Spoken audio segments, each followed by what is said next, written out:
Hello friends, কিস art and এডুকেশনে তোমাদের সবাইকে স্বাগত। আজকে আমি তোমাদেরকে দেখাবো বাচ্চাদেরকে স্মলার নাম্বার এবং লার্জার নাম্বার কিভাবে চিনতে শেখাবে। এর জন্য আমি তোমাদের 3টে টিপসের কথা বলবো।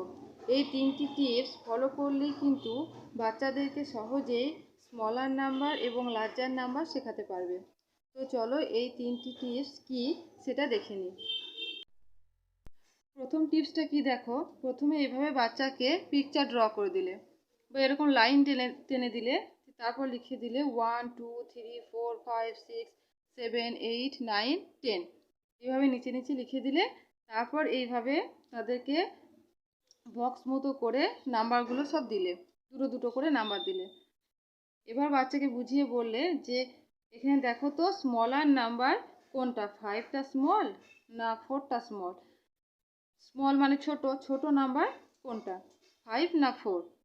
তারপর বাচ্চাকে বললে দেখো এটা হচ্ছে 5-এর ঘর, এটা হচ্ছে 5-এর লাইন, আর এটা হচ্ছে 4-এর লাইন। দেখো তো এই দুটো লাইনের মধ্যে কোনটা ছোট আর কোনটা বড়। তো বাচ্চা এটা দেখেই বুঝতে পারবে যে কোনটা ছোট। তখন সে বলবে এইটা ছোট, তখন তাকে বললে যে এটা কি আছে 4, তো 4টা ছোট, 4-এ সার্কেল করতে হবে। তো 4-এ এভাবে সার্কেল করলে। পরেরটা 8 বড়, 8 ছোট না 1 ছোট। তো 1-এর ঘরটা দেখিয়ে দিলে এটা 1-এর ঘর আর এটা 8-এর ঘর, কোন কোন লাইনটা বেশি বড় আর কোনটা বেশি ছোট। তো সে বললো যে 1টা ছোট, তো 1-এ সার্কেল করলো। তারপর লার্জার নাম্বারের ক্ষেত্রে একটা কথা আমি বলে দিই যে বাচ্চাকে কখনোই স্মলার নাম্বার এবং লার্জার নাম্বার একসাথে করাবে না। আগে স্মলার নাম্বারটা বা লার্জার নাম্বার যেটাই হোক, আগে একটা ভালোভাবে শিখিয়ে নিলে তারপর অন্যটা করালে, একসাথে করলে পুরোটাই গুলিয়ে যাবে। তো এখানে লার্জার নাম্বার কোনটা, 7 না 9। লাইন দুটো দেখিয়ে দিলে, 7-এর লাইন এটা আর 9-এর লাইন এটা, দুটোর মধ্যে কোনটা বড়, দুটোর মধ্যে দেখিয়ে বুঝতে পারবে যে এটা বড়। তো 9টা বড়, এটা সার্কেল করলো। তারপর 10 বড় না 1 বড়, তো এটা 10-এর লাইন, এটা 1-এর লাইন, তো বলবে 10 বড়, তো 10-এ এইভাবে সার্কেল করালে। আমার দ্বিতীয় টিপসটা হচ্ছে এইভাবে বাচ্চাকে প্রথমে লিখে দিলে 1 2 3 4 5 6 7 8 9 10, এভাবে লিখে দিলে, তারপর বললে পাশে এইভাবে দুটো তিনটে বক্স করে নাম্বারগুলো লিখে দিলে দুটো দুটো করে, দিয়ে বললে যে স্মলার নাম্বার কোনটা, 7 না 9। দিয়ে এইভাবে বুঝিয়ে দিলে তাকে যে প্রথম দিক থেকে যেটা আসবে প্রথমে সেটা হচ্ছে স্মলার নাম্বার, আর যেটা শেষে আসবে সেটা হচ্ছে লার্জার নাম্বার। তো 7 আর 9-এর মধ্যে কোনটা স্মলার নাম্বার হবে, প্রথমে কোনটা আসছে, 7 আসছে, তাহলে 7টা স্মলার নাম্বার। আর 10 আর 3-এর মধ্যে কোনটা আগে আসবে, 1 2 3, 3টা আগে আসছে, তো 3 হচ্ছে স্মলার নাম্বার। এবার লার্জার নাম্বার, লার্জার নাম্বারের ক্ষেত্রে যেটা পরে আসবে 3 আর 8।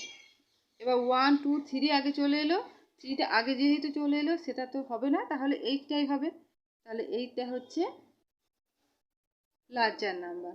এখানে 6 বড় না 2 বড়, তো যেটা প্রথমে চলে আসবে সেটা হয়ে যাবে স্মলার নাম্বার, তাহলে প্রথমে চলে আসছে 2, এটা স্মলার নাম্বার, তাহলে 2টা হবে না, তাহলে পাশেরটাই হবে, তাহলে হয়ে গেল 6। এই দুটি টিপস শুধুমাত্র খুবই ছোট বাচ্চা যারা, বিশেষ করে নার্সারিতে যারা পড়ে, তাদের ক্ষেত্রে এই দুটি টিপস খুবই ইম্পর্টেন্ট। আর যেসব বাচ্চারা ইউকেজি বা এলকেজিতে পড়ে তাদেরকে এইভাবে করাতে পারো। যেমন এখানে 2 1 21, এটা হচ্ছে টেন্সের ঘর, এটা হচ্ছে ওয়ান্সের ঘর। আর পরেরটা দেখো 36, 3 হচ্ছে টেন্সের ঘর আর 6টা হচ্ছে ওয়ান্সের ঘর। প্রথমে বললে যে টেন্সের ঘরটা দেখো, টেন্সের ঘরে কোনটা ছোট আর কোনটা বড়। তো এখানে দেওয়া আছে লার্জার নাম্বার, তো কোনটা বড়, তো 2-এর থেকে 3 বড়, 3 বড়, তাহলে টেন্সে যেহেতু 3 বড় তাহলে এইটাই হবে লার্জার নাম্বার। ঠিক সেরকমভাবে যদি ধরো এটাই নিই 21 আর 30, ধরো 7 নিলাম, এবার এই দুটোর মধ্যে কোনটা ছোট, এবার যদি বলা হয় তো 2 আর 3-র মধ্যে কোনটা ছোট, 2টা ছোট, তাহলে এটা হয়ে যাবে স্মলার নাম্বার। যারা একটু বড় হয়ে গেছে তাদের ক্ষেত্রে এইভাবে করাবে। আর যারা খুবই ছোট বাচ্চা তাদের ক্ষেত্রে ওই দুটি টিপস খুবই তারা ওই দুটি টিপস ফলো করলে তারা অনায়াসে লার্জার নাম্বার এবং বিগার নাম্বারের মধ্যে পার্থক্যটা বুঝতে পারবে। এই ভিডিওটা যদি তোমাদের বাচ্চার ক্ষেত্রে কোনো প্রয়োজনীয় মনে হয়ে থাকে বা কোনো কাজে লেগে থাকে তাহলে প্লিজ চ্যানেলটাকে লাইক শেয়ার করো এবং চ্যানেলটাকে সাবস্ক্রাইব করে দিও।